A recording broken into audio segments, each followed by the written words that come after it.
I'm a huge fan of Sonic, but some of the games in the series just really suck. Sonic 06. Excuse me. Anyways, that's what today I'll be talking to you guys about the top 10 worst Sonic games of all time. Now, all this is in my opinion, so you don't have to agree. But anyways, guys, hope you enjoyed the video.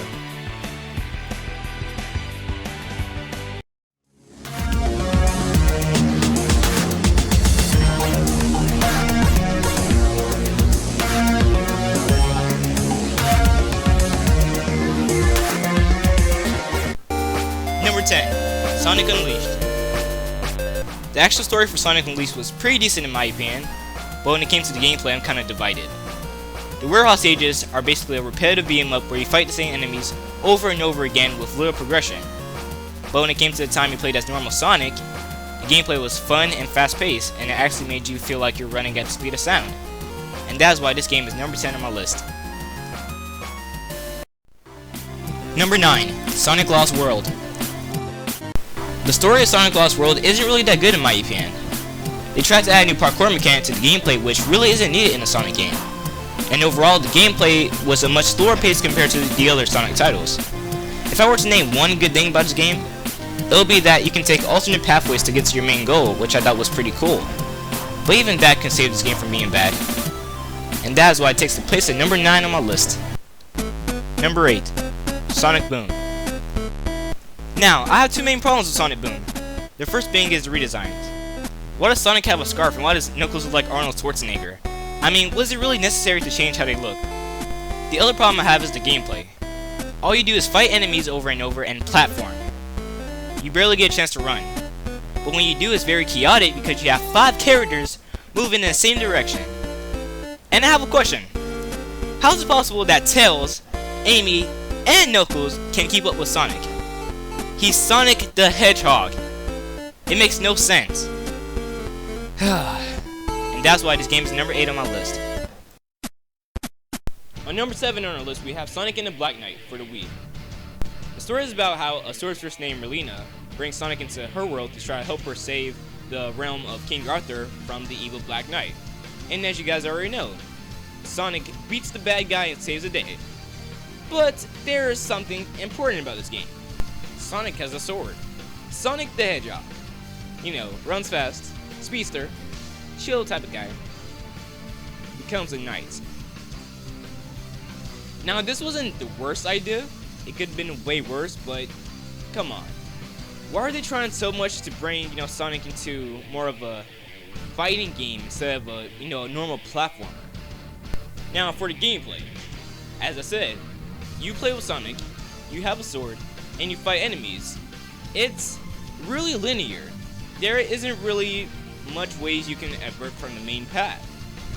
Now, I honestly think this game was advertising for the Wii. The sword skills in this game were just a cheap gimmick to show off the Wii's new motion controls, which were pretty bad. Yeah, that's pretty much all I gotta say about this game.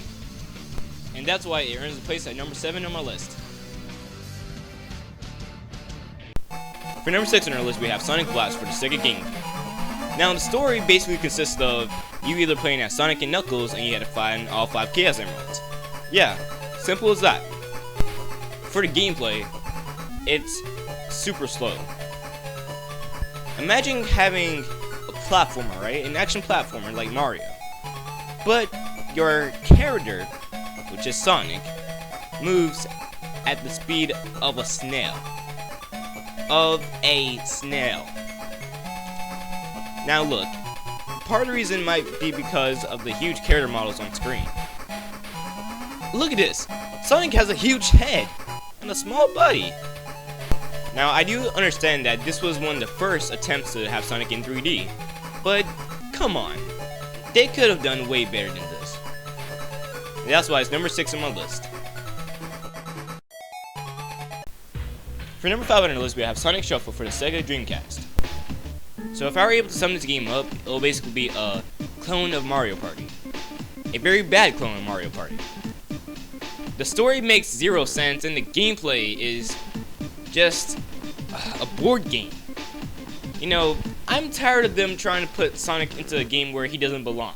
It's kind of like me saying I'm going to put Mario into a first-person shooter.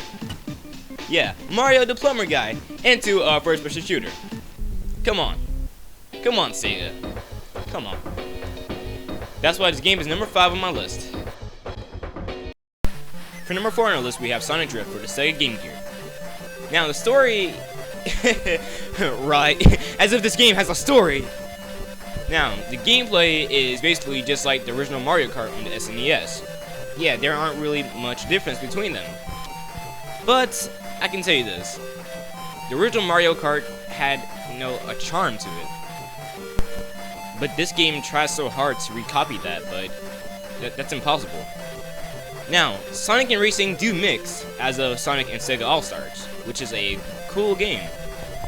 But back then, no, Sonic and Racing didn't mix. And that's why this game is number 4 on my list.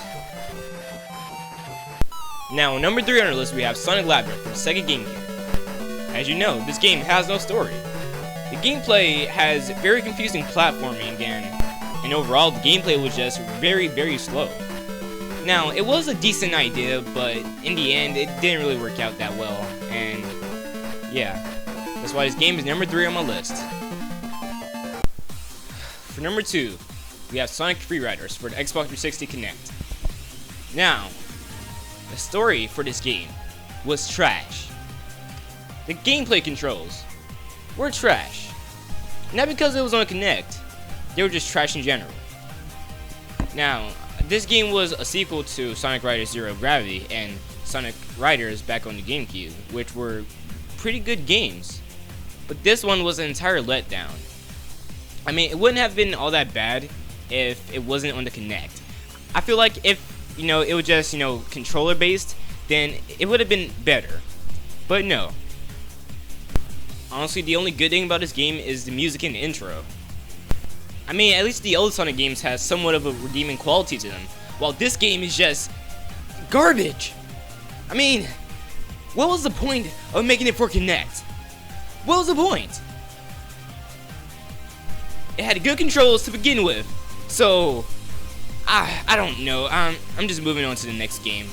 Oh my god. Ugh. And finally, number 1 is... Oh no. Oh no. Please. Don't make me do this. No. Please. I got a family.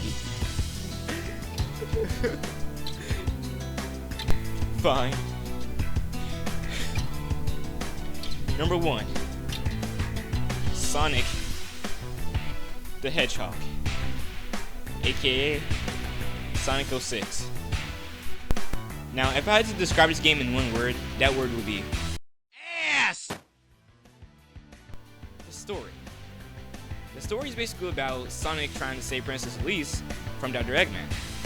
Now, Princess Elise is a human, and Sonic is a hedgehog.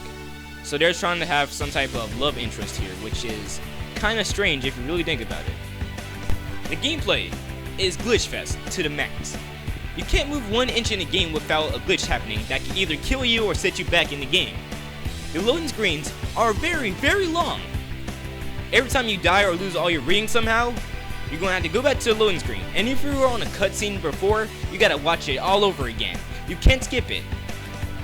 At least in the older Sonic games, you could have somewhat fun with them, but with this game, it's just torture. Just straight up torture. Sad thing is, if Sega would have taken some extra time and fixed all the glitches, then this game would have been pretty decent. But no, that's not how it turned out. In the end, we have a game full of glitches, and yeah, it goes down in history as one of the worst Sonic games of all time.